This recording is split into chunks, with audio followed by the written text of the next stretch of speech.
I learned which eye was my dominant eye from skeet shooting in rural Oklahoma. Here's that story. My name is Briana Hansen, and this is a spark. So, I have a lot of family in rural Oklahoma, specifically a small town outside of a medium sized town outside of Tulsa. So, the Tulsa area of Oklahoma. I have a very big family out there.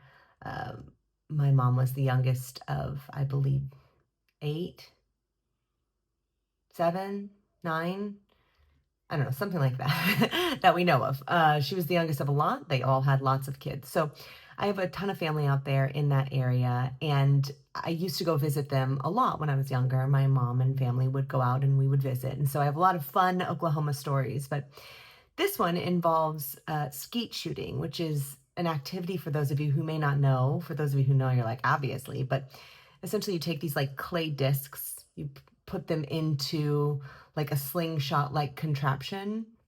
You say pull, and that means that the slingshot contraption that has been pulled taut is let loose. That clay disc then flings into the air, and you take your shotgun and you shoot at it. And if you get it, it explodes.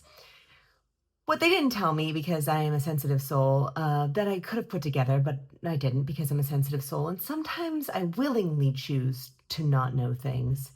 What they didn't tell me was that this is, practicing for killing birds, basically, which is fine and cool in their activity, but not my thing.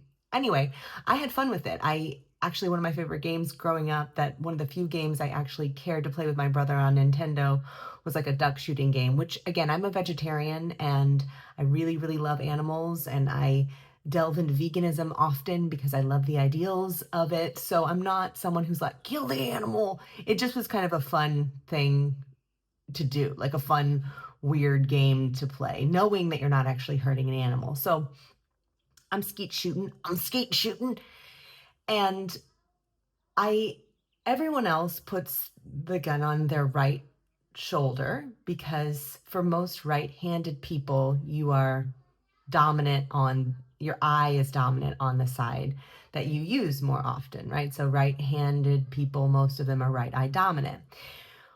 When I was practicing this with my brother, which unknowingly I was practicing, but when he would play his Nintendo duck shooting games, it's like old Nintendo, okay? I am aging myself, but he'd play this game. I would always, like, I naturally shut my right eye and try to use my left eye. So I'd always feel uncomfortable because I couldn't see through the little, there's a term for it. The thing that you use, oh my God, I can't think of the term. The thing that you use to see through the gun so that you can shoot accurately.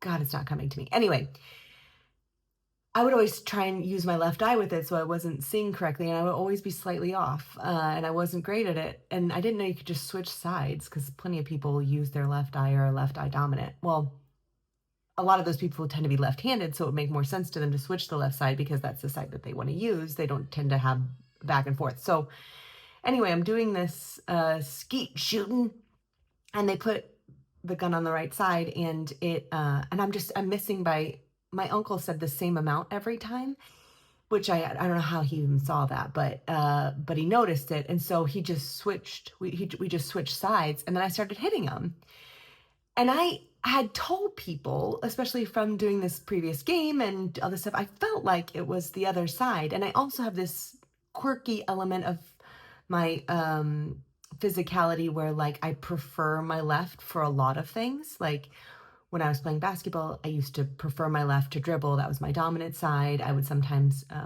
could bat either side when I was doing softball and baseball. Like I'd switch between batting like a right-handed person and batting like a left-handed person. They're comfortable for me. And again, I naturally close my right eye and my left eye is the dominant one. So I started skeet shooting on the other side, and I started hitting them, and it was great. And they're like, "You're going to be hunting in no time." And that's when I realized that this was for killing birds, and I lost interest after this. I don't mind hitting a clay target. I'm not going to hit a live one. That made me sad inside, but that's their hobby, so that's their thing. What was interesting is I sort of I sort of knew that I was opposite eye dominant. I just never even realized that that was something you could be. Looking back on so many choices that I made, I often let other people tell me, well, that's not the way you do it. And so then I chose to do it the way you're supposed to do it, even though it wasn't the way I wanted to do it or the way my body wanted to do something, you know? The lesson for me has been these days, if someone or something says that this is the way you do it, I try to by default train myself because it isn't natural, but I try and train myself to be like, is it? And as I'm raising children, I try and see how they want to try to do something first and then help them with the way I know to do it while leaving open space that, hey, this is just the way I know, but there might be other ways to do it. I think our creativity becomes so squelched when we assume that there is an external voice that knows more than our internal one. Now, in the case of skeet shooting, like whatever, but it was a cool lesson in like, hey, you knew you always preferred your left eye. And even when they put the gun on the right, you were trying to look through the scope. Oh, thank God we got it. The scope. You were trying to look through the scope with the left eye. And they insisted that it must be the right before realizing it was the left. Like now in this decade of life, I can and should, and maybe I'm creating this as a promise that I will speak up for myself and what my body wants and needs and knows instead of default assuming someone else knows me better than me.